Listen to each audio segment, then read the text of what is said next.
Hello, everyone.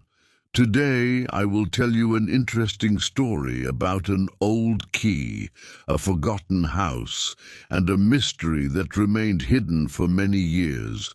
So sit back, relax, and enjoy the story. Oliver was a 28-year-old man who lived in a busy city. He worked as an accountant in a large company. Every weekday looked almost the same. He woke up early, drank a cup of coffee, went to work, returned home late, ate dinner and watched television before going to bed. His life was comfortable, but it was also very predictable.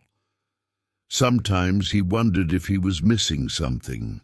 Although Oliver felt sad, he was not surprised. His grandfather had been ill for several months. They had always shared a close relationship. As a child, Oliver spent many summers at his grandfather's old countryside house. They planted vegetables together, repaired broken furniture, and listened to birds singing in the garden every morning. Those were some of Oliver's happiest memories. The lawyer also explained that Oliver's grandfather had left him a small wooden box. "You should come and collect it," the lawyer said. "It was your grandfather's final wish." The next morning, Oliver drove to the lawyer's office. The wooden box was old but beautifully made. It was small enough to carry with one hand. The lawyer smiled kindly. "Your grandfather asked me not to open it. He said only you should see what is inside." Oliver thanked him and drove home. He placed the box carefully on his kitchen table. For a few moments he simply looked at it. Then he slowly opened the lid. Inside the box were only three things: an old photograph, a folded letter, and a small rusty key. Oliver picked up the photograph first. It showed his grandfather standing beside a small stone house surrounded by tall trees. Standing next to him was a young boy. Oliver smiled. The boy was himself.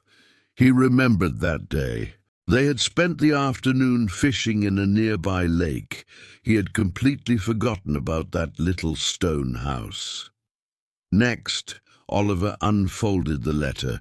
It was written in his grandfather's neat handwriting. The letter said, "Dear Oliver, if you are reading this letter, it means I am no longer with you. I have left you something much more valuable than money. The key inside this box opens the front door of the old stone house where we spent many summers together. There is something waiting for you there. Do not sell the house before you discover its secret. Love, Grandpa." Oliver read the letter again. "There is something waiting for you there." What did that mean? He looked at the rusty key. It was heavy and old. It certainly looked like the key to an ancient door. The following weekend, Oliver decided to visit the countryside. It had been almost 15 years since he had last seen the old house. The journey took almost 3 hours. As he drove through quiet villages and green fields, memories slowly returned. He remembered feeding chickens. He remembered climbing apple trees. He remembered his grandfather teaching him how to fix a broken bicycle. Finally, he reached the narrow dirt road leading to the house. The place looked almost exactly the same. The stone walls were still standing. The wooden fence was older. The garden was full of wildflowers and tall grass. Nature had slowly taken over. Oliver stepped out of his car. The air smelled fresh. Birds were singing loudly. For a moment he closed his eyes. It felt as if time had stopped. He walked to the front door. His hands shook slightly as he placed the rusty key into the old lock. It fit perfectly. With a gentle turn, the lock clicked. The door slowly opened. A cool breeze moved through the empty house. Dust danced in the sunlight coming through the windows. Everything was covered with a thin layer of dust, but nothing looked damaged. The old wooden table was still there. The fireplace looked exactly as he remembered. Even the rocking chair where his grandfather used to read books remained in the same place. Oliver smiled. He walked from room to room. Each room brought back another childhood memory. In one bedroom he found an old toy train. He laughed quietly. "I thought I lost this years ago." In the kitchen he discovered a collection of colorful cups. His grandfather always let him choose a different cup every morning. Upstairs he opened an old wardrobe. Inside hung several coats that had not been touched for years. Everything felt frozen in time. As the afternoon became evening, Oliver decided to clean the house a little. He found a broom in the storage room and began sweeping the dusty floor. While moving an old bookshelf, he heard a strange sound. Knock, he stopped. He knocked on the floor again. Knock, knock. The sound was different. It was hollow. Oliver knelt down and looked carefully. One wooden floorboard seemed slightly loose. His heart started beating faster. He searched the storage room again and found a small hammer. Carefully, he lifted the loose floorboard. Underneath, he discovered a tiny metal box. It was covered with dust. Oliver lifted it out carefully. The box was locked. He looked at the rusty key in his hand. Could the same key open this box? He inserted it into the small lock. Click! The box opened. Inside was another envelope. There was also a faded map drawn by hand. Oliver unfolded the letter. It read, "Congratulations, Oliver. If you have found this letter, it means you were curious enough to continue searching. But this is only the beginning. The map will guide you to something I have protected for many years. Trust your heart more than your eyes. Good luck." Oliver stared at the map. It showed the house. Behind it was a forest. Far inside the forest, someone had drawn a large oak tree. Next to the tree was a small red X. Oliver looked out of the window. The sun was beginning to set. The forest behind the house looked quiet. His grandfather had planned this journey many years ago, and Oliver was finally ready to discover the secret. The next morning, Oliver woke up before sunrise. The countryside was quiet. A soft layer of fog covered the fields, and the air felt cool and fresh. Birds were beginning to sing, and the first rays of sunlight slowly appeared over the hills. Oliver made himself a simple breakfast and unfolded the old map once again. He traced the faded lines with his finger. The path started behind the stone house, crossed a narrow stream, passed a large hill, and ended at a giant oak tree marked with a red X. He placed the map carefully inside his backpack and began walking. The forest was peaceful. Tall trees stood on both sides of the narrow path. Their leaves moved gently in the morning breeze. As Oliver walked deeper into the forest, everything became quieter. The only sounds were birds singing, leaves rustling, and his footsteps on the soft ground. After nearly 20 minutes, He reached the small stream shown on the map. There was no bridge. Years ago, there had been a wooden bridge, but now only a few broken pieces remained. Oliver looked around. A fallen tree stretched across the water. It was narrow, but it looked strong enough to cross. Carefully, he balanced himself and walked across. For a moment he almost slipped, but he managed to keep his balance. He laughed quietly. Grandpa really wanted to make me work for this. On the other side, he continued climbing the gentle hill. Soon he noticed something unusual carved into a large stone. It was a small arrow. Below the arrow were 3 simple words. "Keep going, Oliver." His heart skipped a beat. His grandfather had carved this message many years ago. It felt as though he was still guiding him. Oliver smiled and continued walking. About half an hour later, he finally saw it.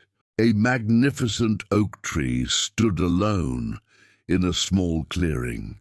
It was enormous. Its branches spread across the sky like giant arms.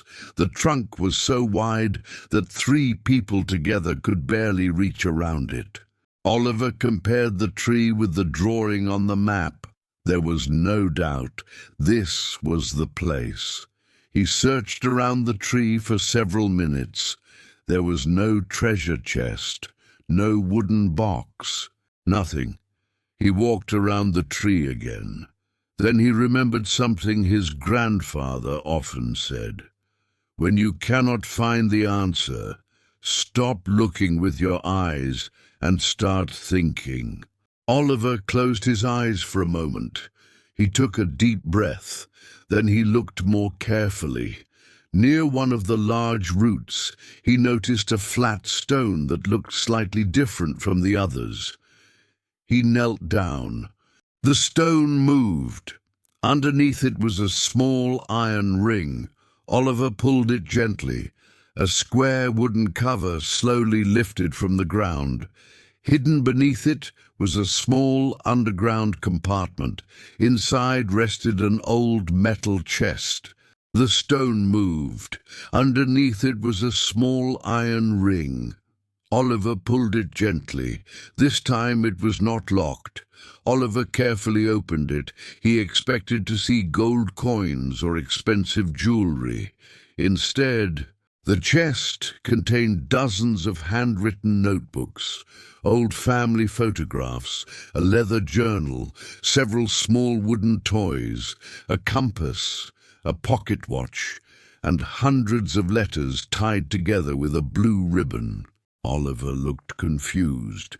There was no treasure, at least not the kind he had expected. He picked up the leather journal. The first page read, "My greatest treasure." His grandfather had written every page by hand. Oliver sat beneath the giant oak tree and began reading. The journal started when his grandfather was only 18 years old. He wrote about growing up with very little money. He described working long days on a small farm. He wrote about meeting Oliver's grandmother for the first time. He described building their little stone house with his own hands. Every page contained memories. There were stories of difficult times, stories of failures, stories of hope, stories of laughter.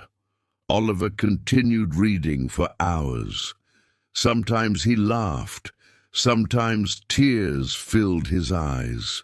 The final pages were written only a few years earlier. His grandfather wrote, "Many people spend their whole lives searching for treasure. Some search for gold. Some search for fame. Some search for power. But when they become old, they realize they were searching in the wrong place." Real treasure is made of moments. It is made of family dinners, quiet conversations, honest friendships, shared laughter, and memories that never lose their value. Money can disappear. Houses can become old. Jewelry can be stolen. But beautiful memories stay with us forever. Oliver slowly turned the final page. There was one last letter. It was addressed to him. Dear Oliver, if you have reached this page, you have already found the treasure. Perhaps you expected something expensive. I understand. When I was young, I believed treasure meant gold. Life taught me a different lesson. The happiest days of my life were not the days when I earned the most money. They were the days I spent with people I loved. Do you remember fishing together? Do you remember fixing your bicycle? Do you remember picking apples from the old tree behind the house? Those moments were my treasure. I wanted you to discover them again. Do not spend your whole life chasing success while forgetting to live. Work hard, be honest, help people, take care of your family, and whenever life becomes too busy, come back to this place. The door will always be open for you. Love always. Grandpa. Oliver lowered the letter. For several minutes, he simply sat in silence beneath the giant oak tree. The forest was peaceful. A gentle breeze moved through the leaves. For the first time in many years, he felt completely calm. He realized that he had been working so hard that he had forgotten what truly mattered. The following weekend, Oliver returned to the stone house. But this time he did not come alone. He invited his parents, his sister, his young nephew. Together they cleaned the old house, they repaired broken windows, they painted the walls, they laughed while sharing stories about Grandpa. The house slowly became full of life again. Months passed. Instead of selling the property, Oliver decided to restore it completely. Every few weeks, the entire family visited the countryside. They cooked meals together, played board games, walked through the forest, watched the sunset from the front porch, just as Grandpa had once done. One afternoon, Oliver noticed his nephew playing with the same wooden toy train he had found upstairs. The little boy smiled and said, "This is the best place ever." Oliver smiled. Years earlier, he had said exactly the same words to his grandfather. Life had come full circle. As the seasons changed, the old house became the family's favorite place to gather. Birthdays were celebrated there. Summer holidays were spent there. Even quiet weekends became special simply because everyone was together. Sometimes Oliver walked alone to the giant oak tree. He would sit beneath its branches and read another page from Grandpa's journal. Every visit reminded him of the lesson hidden inside the old chest. The greatest treasures are not buried underground.